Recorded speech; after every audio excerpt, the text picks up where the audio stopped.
But I got money in the bank, gold in the safe, 30 in the clip, I got more in my waist. Done the whole shit, I can let it go to waste. Hold up. But I got money in the bank, gold in the safe, 30 in the clip, I got more in my waist. Done the whole shit, I can let it go to waste. Yo, what is going on, guys? It's your boy, Atypical Security Guard. I want to welcome you to today's live stream. The topic today is Guarding Diversity, a trans perspective on security work in Portland. I'm going to be joined by a fellow security officer, security guard that works in the downtown Portland area. This is a very interesting topic to me because I am very interested in hearing different perspectives on not only private security, but how our individual lives, what we bring to the table, you know, the complexity of the people that we are, how that applies to what we do and the work that we perform. So today I'm going to be bringing in good friend, Maddie. How are you today? Doing good. How are you? I'm good. I really appreciate you joining me today. I know it's Sunday. We both work, a ton of hours, and off time is something that is coveted and it's hard to come by. So I appreciate you giving me a couple minutes of your time and coming on and sharing your experience with us. Before we get started, just kind of introduce yourself and let people know who you are and kind of how you got into security to begin with. All right. Well, my name is Maddie, and I'm in my mid 40s. I'm going to age myself at some point during this discussion, I'm sure. So might as well get that out of the way. I've been doing security for over 20 years of countable time that I've been in the profession. I started when I was about 19. I got into loss prevention. I was kind of spurned to do that by my karate instructor, who really my mentor for my whole life, told me, he said, you'd make a really good cop. And I was like, huh? Because not the direction I was thinking at that age. So to explore that, I decided when the time came to graduate and study, I went for criminal justice and I looked for jobs in the field. And I was taken in by big box retail, starting loss prevention. The loss prevention journey lasted about 10 years of experience, but over the course of closer to 12 years. And then I got into the type of security work that we're doing now. Mm-hmm. And that was at a pretty large mall in the Midwest. And I was male presenting at that time. And I worked for various companies at the same time, at times, doing different types of work, armed work, all the different kinds of sites you can imagine, club work, and obviously the retail and site protection parts that we're so familiar with. Yes, we are. Yeah. So I retired from that when I came out, and that's a big part of my story is when I started to show signs that I was presenting feminine and leaning that direction in the Midwest. Um, I decided that it was time to get out of the industry, for mostly personal reasons because it puts a spotlight on you. It makes you different. And we can get into that a little bit more, I think, with some of your questions. I don't want to tread into some of our topics that you want to get to. Well, you just said something I thought was really interesting, that when you made the decision to transition and you started to present more female, that you got out of the industry. What was it about that particular situation or set of circumstances that made you feel that maybe you couldn't work in this industry anymore? Um, I was working primarily at a mall site. It's a very public facing job, and between loss prevention and my time on that side, I had been there for about 12 years. And you make a lot of people that friends and acquaintances and sometimes adversaries or folks that come onto your property on a regular basis and kind of want to banter with you. And I just immediately started seeing challenges in the way that I was perceived, the way people talked to me, the kind of questions they started asking me. And it really opened my eyes I knew that coming out was going to be a big deal, but kind of for my own protection, um, you know, Midwest, and for 37 years I had presented male. Very few people knew what was going on inside of me from the time I was a very small child, as far as my gender is concerned. What part of the Midwest were you in? I don't know if you know this or not, but I grew up in Arkansas and I lived in Missouri when I was in the military. So where were you at? I'll just say south of Chicago, not in the city, but you know, in the corn and enough of an urban area that we saw lots of different sorts of activities. And you and I are very close in age. So I think that, for people who are younger, my youngest, well, my firstborn, my son, he'll be 26. So his entire existence, his whole upbringing has been one where tolerance and acceptance has kind of been something that's talked about. You and I both know, like, that's not what we grew up in, especially in the Midwest and the South. So I can imagine that would come with it some unique challenges. I was going to ask you specifically, what were some of the challenges that you faced working in security at that point in time? So, early on, when you first start to present and you're dealing with these people that are coming onto the property and they're interacting with you in a different way, like, was it violent? Was it potentially violent? Like, was there a situation where something was happening, or you kind of were getting the feeling that something was going to happen to where you said, hey, look, maybe this isn't the profession for me? I can give you a couple examples of incidents I responded to towards the end of my career there, where when you start taking masks down, you really make yourself vulnerable, and do a lot of introspection. And so how people see you from the outside is very important at that time, and just kind of in general, because other people's perceptions of you, if you let them, they can start to define you.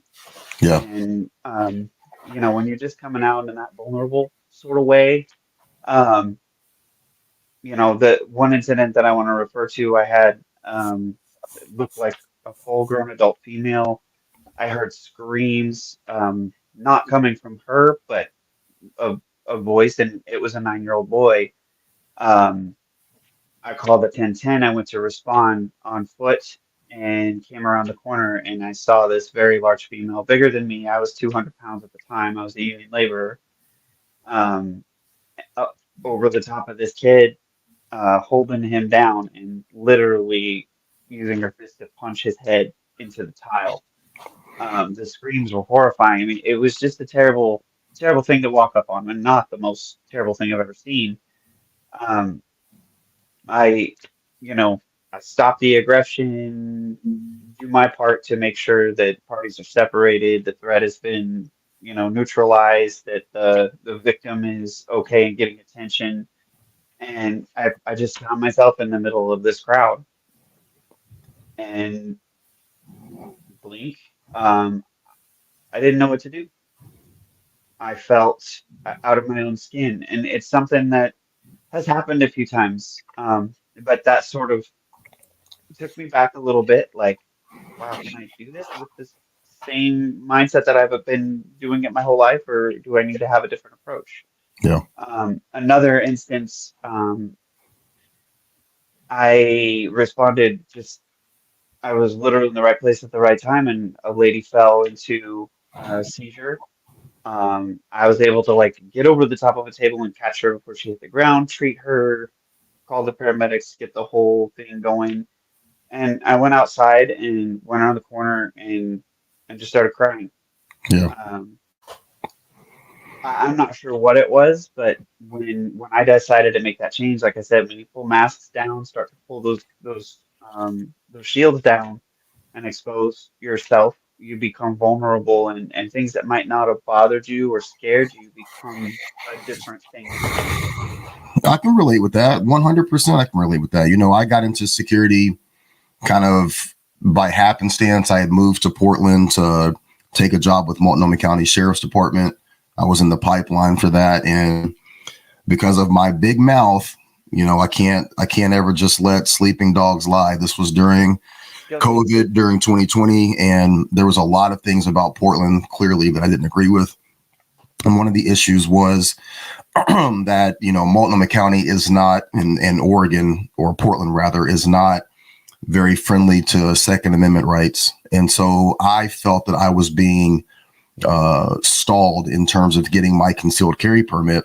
And it was just basically because they were taking the stance that they didn't want people to be armed during the uprising and everything that was going on. I am a staunch Second Amendment advocate, so I didn't stand for it. Now, I didn't really think about the fact that, hey, you're applying to work in this location and the concealed carry licenses go through Multnomah County Sheriff's Department. So it got to the point where at the end of the day, during a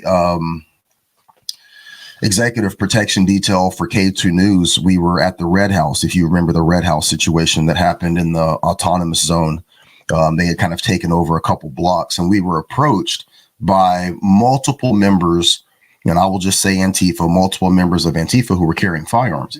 And, we had reported on this, and the mayor had basically come out and said that he was not going to send the police into this area because of how dangerous it was. So I'm thinking to myself, here it is. I'm working, armed security on my DPSST card.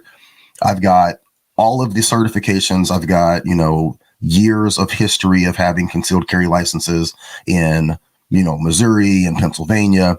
And then here I am now in my, fifth or sixth month, and I still haven't been able to get that card given to me. So I basically contacted the sheriff's department and I said, look, I'm going to use every resource that I have available to me, and I'm going to put you guys on blast. You're allowing people who are clearly underage, who clearly don't have firearms permits, to walk around in this area.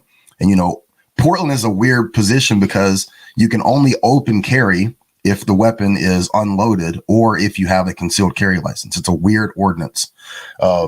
So I didn't appreciate that. And I let them know that I was going to make every effort to make it be known that a Black disabled veteran was being denied his concealed carry permit. So lo and behold, the next day I received my concealed carry permit.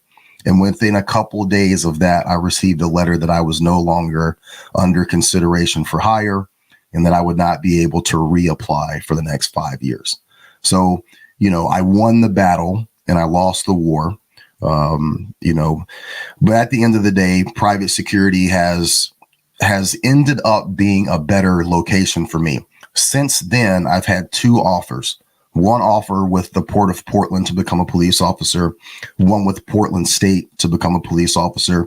And in both of those situations, I ultimately stayed in private security because I feel like I'm able to do a better job in terms of that immediate response to the things that you and I deal with. And at the same time, still be able to speak out about things that I want to and have that voice. One of the biggest things that was going to have to change if I were to take either of those jobs is I wouldn't be able to do what I'm doing right now. YouTube channel. Yeah, of course, please. I completely 100% agree with you, and I feel like this spot where we are doing what we're doing is the place where I can do the most good. Yeah. And I can relate to you on that level. Well, Maddie, what brought you to Portland? I needed a change. To get real personal with you. I had gotten sober probably 8 or 9 months before. I was an alcoholic, and it was difficult. It's embedded in the fact that I am transgender, and alcoholism runs in my family. There's a whole lot of things behind that. But I was able to finally get past that after 20 years of suffering. Yeah. And I had spent several years just kind of idle. And I met somebody who was working in the industry here, got invited down and got hired. I decided it was time to get back doing what I love. So Portland just happened to be a really good spot for somebody with my experience and skills. Yeah. And I feel like I've been able to do a lot of good here. Well, I want to ask you a very specific question about both aspects of what we're talking about here, your gender identity, and then also working in private security, because Portland is known for two things. It's known for a lot of things, but two things that they are also known for is Number one, being a very accepting place in terms of um, the community in which you represent. And when we say this, you are speaking to your own personal experience. So when I say community, I mean the trans community, the LGBTQ community. Portland is very accepting to that entire community. It's very accepting to the fabric of that existence. It's also a place that historically has been pretty anti law enforcement and pretty anti um, enforcement of any type, and private security kind of gets lumped into that.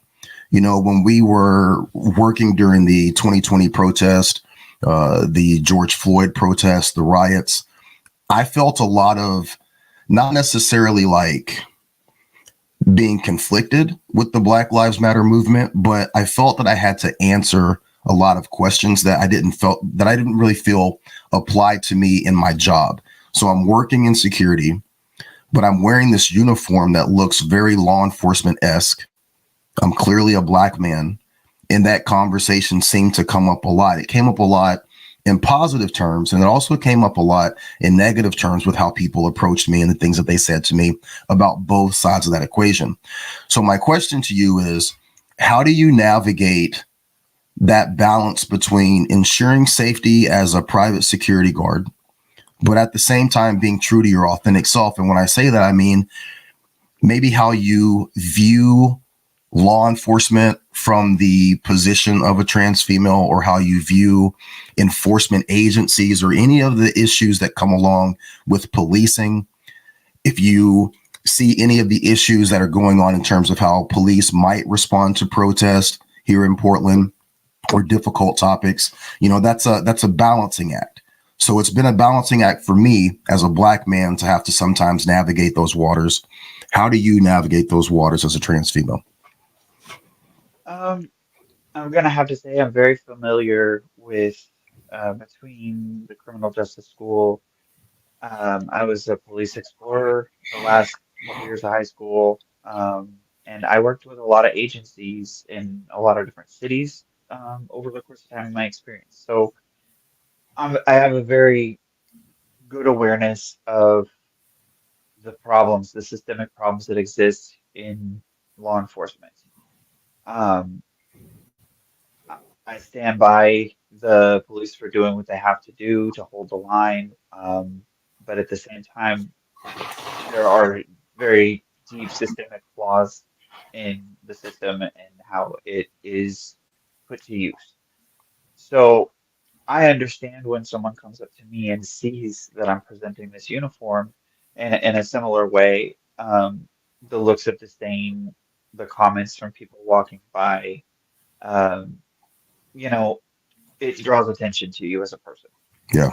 as your profession. But being trans or visibly a part of a community that's different, that's not the, the main course, if you will, of society, brings attention to you as well. So I get a lot of questions. I wear my name and my pronouns name tape right up front and center to try to answer some of those questions for someone that might be approaching. Yeah. Because even if someone's not trying to be rude, if they start being curious about your gender, it can get real personal real quick. I have really bad voice dysphoria. I have a voice that's very masculine. It is what it is. It's one of the things that I have difficulty with. So sometimes I might present in a way and someone hears my voice and they're put off. Um, One of the other challenges that I've had is when I use an authoritative voice, it sounds very masculine.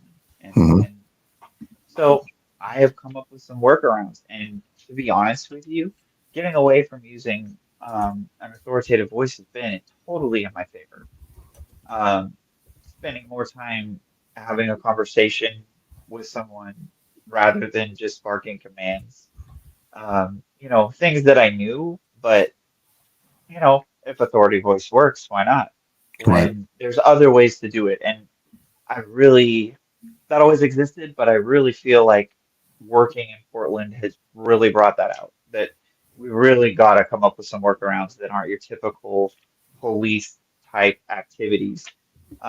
hand in hand with people that are struggling on the street. I see daily. I work in between the downtown area where there's courthouses, the precinct, parole office, food stamp office, a lot of places people go that are desperate for resources. Yeah. And those people are desperate and do and say anything. I think that Um, people, who follow this channel, they have such a misconception of what we do and where we work. We work in a very rough area with a lot of mental health issues, with a lot of, clearly a lot of drug issues. And, you and I work in close proximity to each other. I mean, it's constant from the time that we clock in to the time that we leave. Someone is screaming or, it just in absolute despair. It seems like it never stops. And I think that people who live in Midwestern towns, people that live in areas without a lot of the issues that you and I deal with and face, they just can't comprehend what our days are like. It's crazy here. I would love for you I to reiterate that, because I say it all the time and people think I'm making it up. I didn't believe it till I saw it. Yeah, There is no way to describe the. It's very third world, I it guess. is. Yeah, And the the amount of resources that are available and the difficulty that people are having putting their hands on it and putting it to use is just heartbreaking.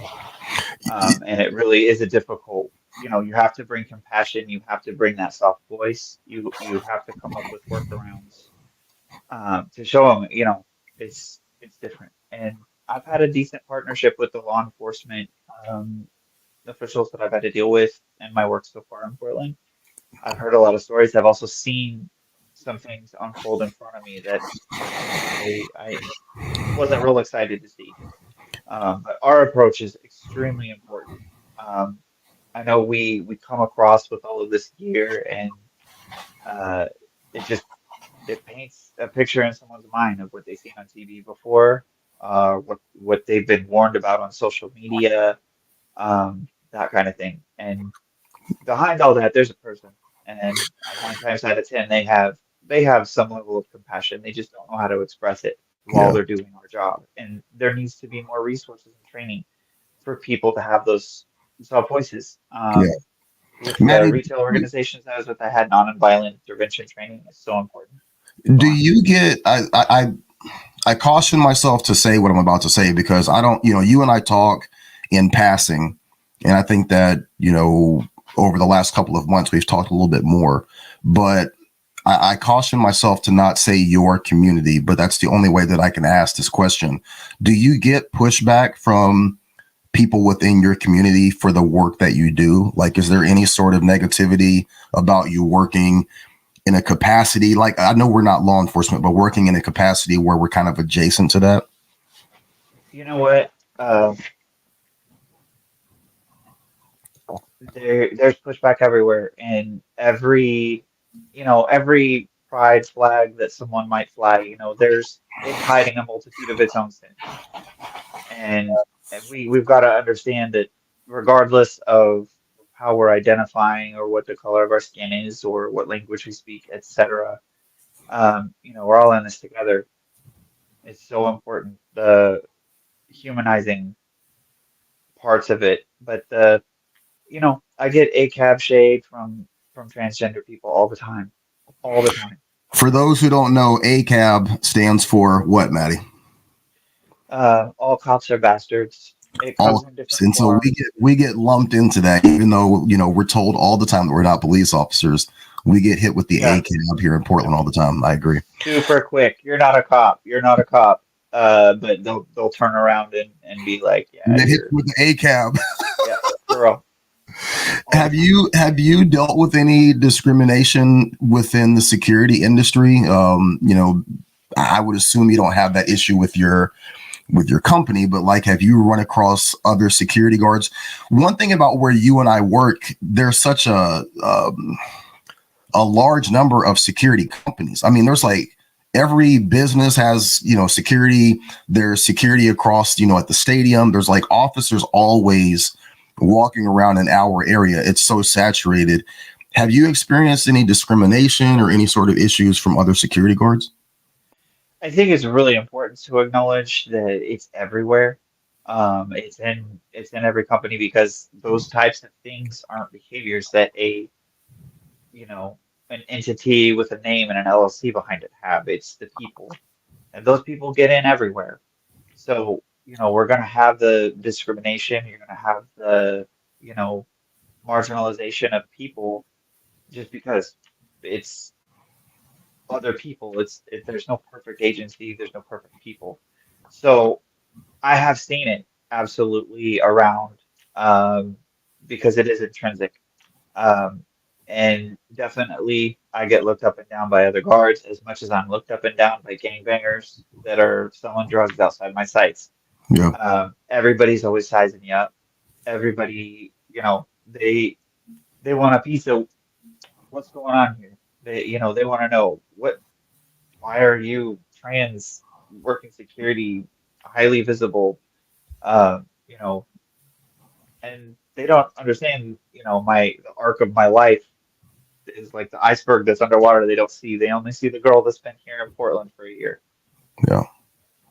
You know what I think is interesting is like how different the reality is from the perception. When I first, the location where you work has had a lot of different guards that have come and gone, right?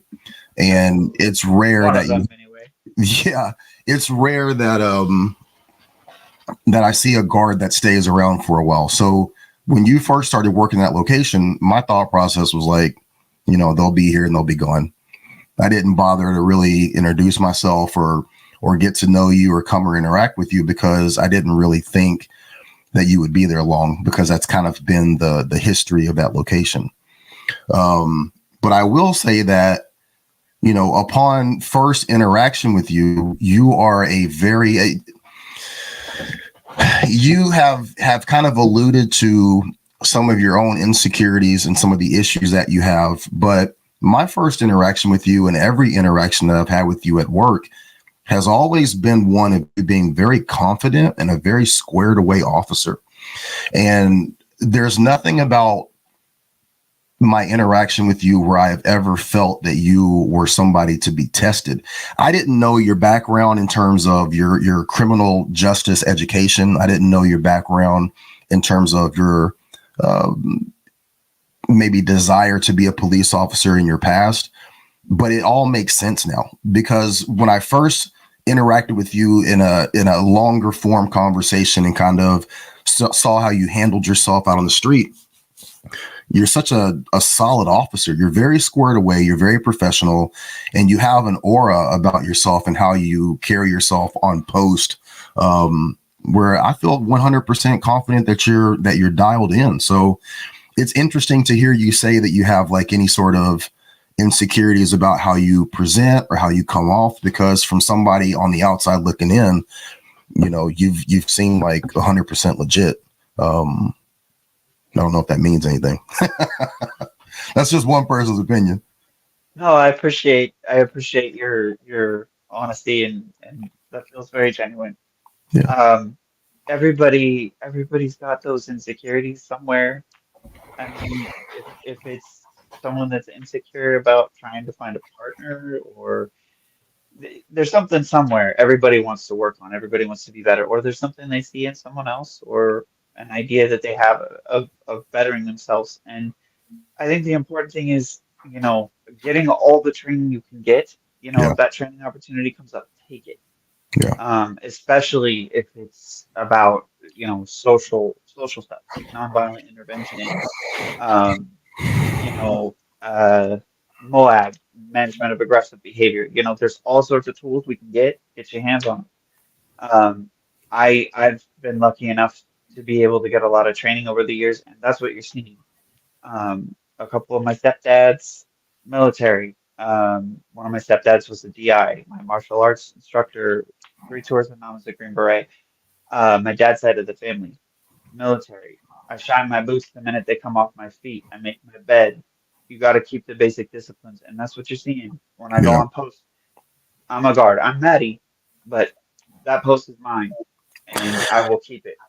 I think that's a good segue. I've never told you this, but when I lived in Philadelphia, and I was getting into work in private security. I worked at a gay bar called Stallions, and it's actually in Harrisburg, which is the capital of Pennsylvania. So this bar is directly, and when I say directly, I mean walk down the Capitol steps onto the street, cross the street, and you're at Stallions. Okay. So this is a 3-story gay bar that has a cisgender, kind of all welcome club on the first level, which is street level. The top floor, they do kind of like drag queen training for anyone that wants to get into pageants and that kind of stuff. And then the bottom floor is this underground club. And it's an underground club for, how do you say it? I would say that it's an underground club for people that maybe aren't necessarily out. And the reason why you have this is because it's in Pennsylvania and it's right across from the Capitol. There's a lot of people that are forward-facing Republicans that don't want people to know what they're doing, so on and so forth.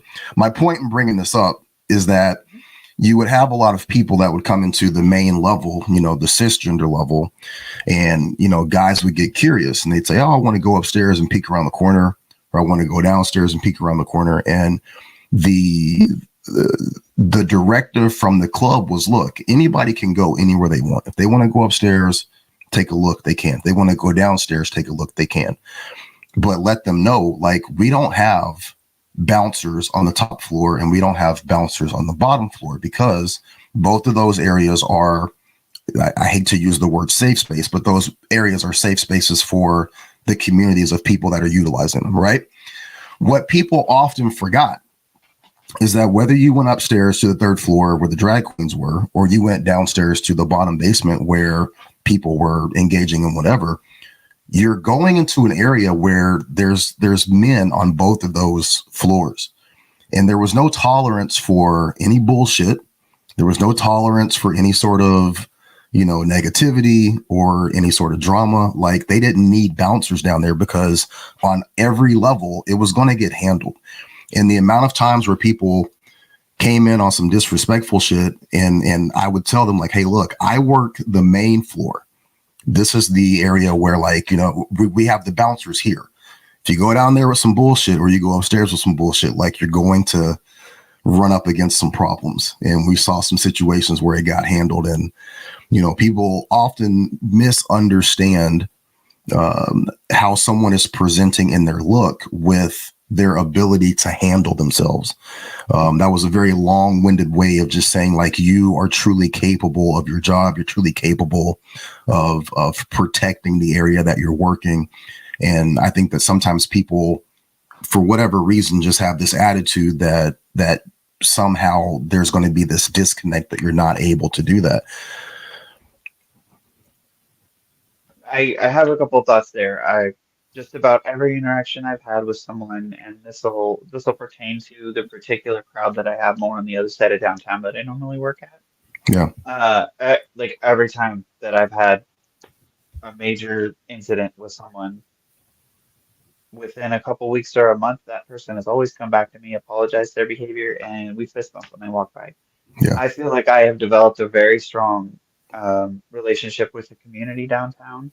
And I think that's the most important thing that we can do when we're on post, and why it's important that, this turnover that we were talking about, it's difficult because it's a hard job, and it's hard to find people that can exude the professionalism required, but at the same time, the grit it takes to deal with what we do on a day-to-day basis. Absolutely. Absolutely.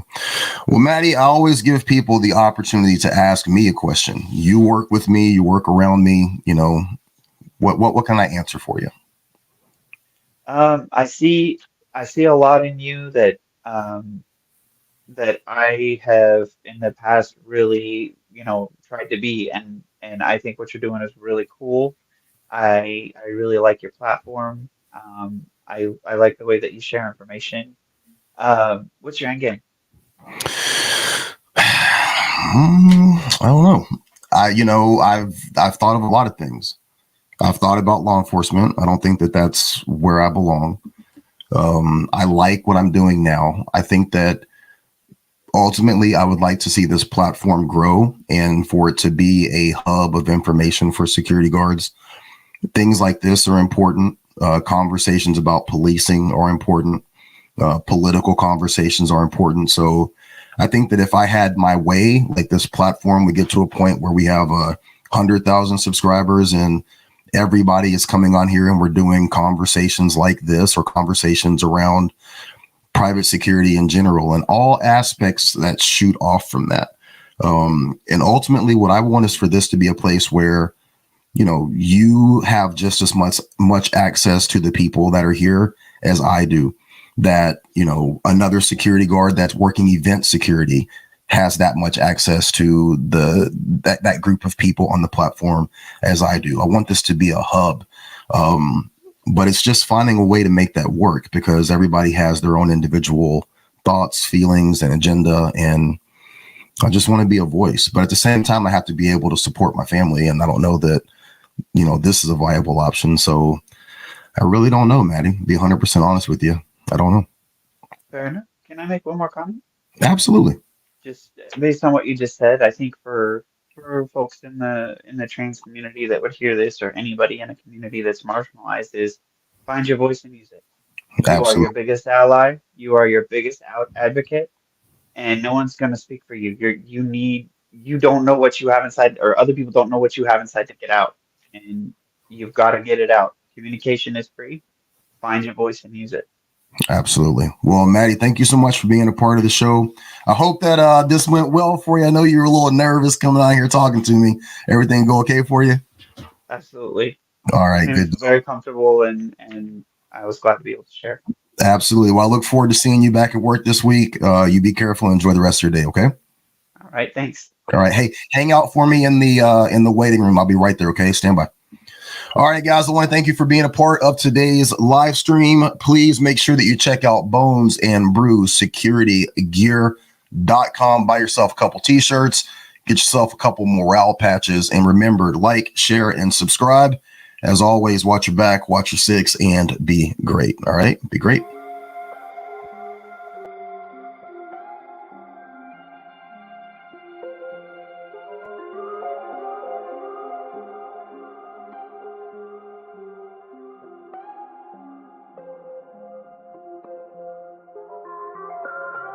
Well, I got money in the